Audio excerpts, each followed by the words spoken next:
Olá, meus amigos, eu sou o Naldo de Paula, o seu repórter agro. Estamos de volta com mais um vídeo aqui no nosso canal, trazendo mais dicas, mais informações para você. No vídeo de hoje, estarei falando sobre tipos de garantias para garantir o crédito rural. Você quer saber desses detalhes? Confira comigo até o final do vídeo e não perca a nossa dica de hoje. Já quero te convidar, chegou um novato, seja bem-vindo aqui no nosso canal, se inscreva aqui conosco, ative o sininho das notificações, dê o seu like no joinha, gostei, compartilhe esse vídeo na sua rede social com os seus amigos. Vamos aqui fazer parte da nossa família do agro brasileiro. Tipo de garantias para garantir o crédito rural. Então, há uma grande burocracia, na contratação de operações de crédito rural. Por isso, é preciso estar atento aos tipos de garantias exigidos pelos credores. Então, saber quais são os tipos de garantias e as características de cada uma vai te ajudar a vencer algumas burocracias. Então, nesse vídeo, vamos te explicar tudo sobre o tema. Continue comigo até o final do vídeo. Então, vamos lá. O que são tipos de garantias? As garantias são um compromisso adicional que é estabelecido em uma transação para garantir a sua realização. As garantias diminuem o risco no momento de captação de recursos, conferindo mais segurança para os credores quando eles disponibilizam dinheiro a título de empréstimo ou financiamento. Além disso, os tipos de garantias existentes garantem que, em caso de inadimplência, seja possível recuperar o valor investido. Segundo o artigo 2, da Resolução 2682 do Banco Central do Brasil, há necessidade de concessão de garantia de crédito. Esse deve ser um dos aspectos analisados no momento de levantar fator de risco em uma negociação. Então, existem tipos de garantias que são exigidos de acordo com o tipo de operação que será realizada. Então, a seguir, falaremos sobre elas. Então, vamos lá. Quais são os diferentes tipos de garantias? Existem dois tipos de garantia que podem ser exigidos para captar recursos em instituições financeiras: as reais e as fiduciárias. Então, por exemplo, o que são as garantias reais? Imagine que você deseja vender uma fazenda, mas o comprador não possui todo o dinheiro para a quitação. Você pode querer não finalizar a negociação por causa disso, mas, nesse caso, pode garantir o pagamento do débito por meio das garantias reais. As garantias reais são um acordo de segurança selado entre o credor e o devedor. Então, elas estão divididas em três: penhor, anticrese e hipoteca. Então, por exemplo, todas as três estão previstas no Código Civil e garante o cumprimento de determinada obrigação por meio de bens móveis ou imóveis. A validade e a eficácia das garantias reais são divididas em subjetivos, objetivos e formais.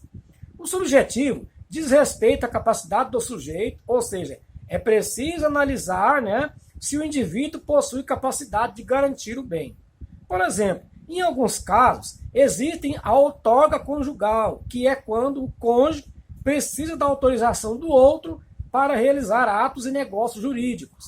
Se o cônjuge não concordar, não dá para garantir, isto é, essa é uma validade subjetiva, que pode variar de pessoa para pessoa. Quanto aos requisitos objetivos, eles garantem que apenas os bens suscetíveis material e juridicamente sejam passíveis de garantia, entendeu, meus amigos? Por exemplo, não é possível garantir um bem furtado, uma vez que não pertence à pessoa e não trará segurança à negociação. O último ponto de validação, que diz respeito a formalizar os processos, garante que os direitos reais de garantia devem obrigatoriamente ser escritos em contratos formais. A garantia de crédito real busca livrar o credor de futuros prejuízos decorrentes da inadimplência do devedor. Tudo isso por intermédio da disponibilidade de um bem que possa ser alienado para a quitação da dívida, caso ocorra algum não cumprimento das obrigações. O bem ele é dado com o objetivo de assegurar o pagamento total do débito da obrigação principal e pode ser solicitado judicialmente. O Código Civil define aí três tipos de garantias reais: o penhor, né, a anticrise e a hipoteca. O penhor. No caso, o penhor é a garantia fornecida por meio de bens móveis, como é o caso dos bancos que trabalham com penhor de joias. A Caixa Econômica Federal é a única instituição nacional autorizada a realizá-lo. O penhor serve como garantia para empréstimos em dinheiro. Nesse tipo, o bem fica na posse do credor até que a dívida seja extinta. Caso haja atraso no pagamento, existe o risco de o bem ser perdido. Como existe maior segurança quanto ao recebimento da dívida, as taxas costumam ser mais atrativas e flexíveis. O anticrise. Na anticrise, o bem é transferido ao credor para que ele se utilize dos frutos e rendimentos até que a dívida seja paga por completo. Após a quitação, a posse volta para o devedor. Hipoteca. Dessa modalidade, a posse não é transmitida. No entanto, em caso de inadimplência, o credor poderá requerer judicialmente a venda do bem. Podem ser disponibilizadas bens imóveis ou cuja hipoteca seja permitida por lei, como navios, aeronaves, estrada de ferro, recursos naturais, etc, etc. As linhas de crédito que disponibilizam financiamento de valores altos solicitam como garantia a hipoteca, que devem ser registradas em um cartório para garantir que as obrigações existentes no contrato sejam cumpridas. Tipos de garantia de crédito fiduciária. A garantia de crédito fiduciária é aquela na qual terceiros assumem as dívidas de alguém em caso de não pagamento, e assim eles podem inclusive responder com seus patrimônios. Ela é importante porque dá mais segurança ao credor. As modalidades existentes de garantia fiduciárias são o aval e a fiança. Uma das principais diferenças entre o aval e a fiança é que no aval existe uma responsabilidade apenas sobre o valor da face do título. Já quem se compromete a ser fiador responderá por todas as cláusulas contratuais, inclusive os encargos, entendeu? Então, por exemplo, o aval. O aval ele é uma assinatura, né, que informa o comprometimento em garantir as obrigações constantes em determinado documento que sejam cumpridas. O avalista também ele é conhecido como devedor solidário. Trata-se de um negócio jurídico informal, simples e unilateral que se materializa por meio de título de crédito.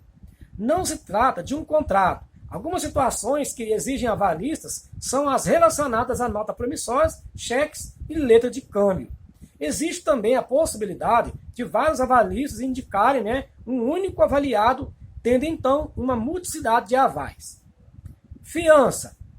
No caso da fiança, também conhecido como caução fiduciária, é um contrato entre o fiador e um terceiro que se compromete a cumprir as obrigações do devedor caso ele não faça isso. Não é uma operação de crédito, então não há incidência de imposto sobre a operação financeira, a IOF. Exige, no caso, um tipo, né, muito utilizado nessa modalidade, que é a fiança bancária. Ela consiste em uma garantia prestada pelos bancos, né, que passam a ser fiadores das operações dos afiançados. Agora, o que o Código Civil diz sobre os tipos de garantias? As garantias elas são regidas pelo Código Civil de 2002, que trata sobre o penhor, a hipoteca, a anticrise, trazendo definições, tipos, quem pode empenhar e informações necessárias para que os contratos tenham eficácia. Nos artigos de 897 a 900, o Código Civil regula sobre o aval. No capítulo 18, ele estabelece limites sobre a fiança, elencando características, entendeu? A existência de um texto no ordenamento jurídico que formaliza essas garantias é essencial para dar mais segurança a credores e fiadoras. Isso também colabora para a justiça nas relações sociais. Afinal, assim quem deseja contratar um empréstimo e procura taxas mais atrativas, vai se deparar com a exigência de algum tipo de garantia. Portanto, quando você quiser captar esse tipo de recurso, deverá pesquisar o que será necessário para a operação, entendeu? A maioria das linhas de crédito para financiamento exige garantias reais que contemplem aproximadamente 130% do valor que você vai tomar. Então, uma notícia boa sobre os tipos de garantias. Uma boa notícia é que foi aprovada agora uma medida provisória que altera a regra de fundo de garantia solidária do setor rural. Esse fundo fornece uma garantia complementar em operações de crédito agrícola e pecuário. Segundo a agência Câmara de Notícias, a medida provisória número 1104/22 permite o uso do Fundo Garantidores Solidários, que é o FGS, em qualquer operação financeira vinculada à atividade empresarial rural, inclusive aquelas realizadas no mercado de capitais.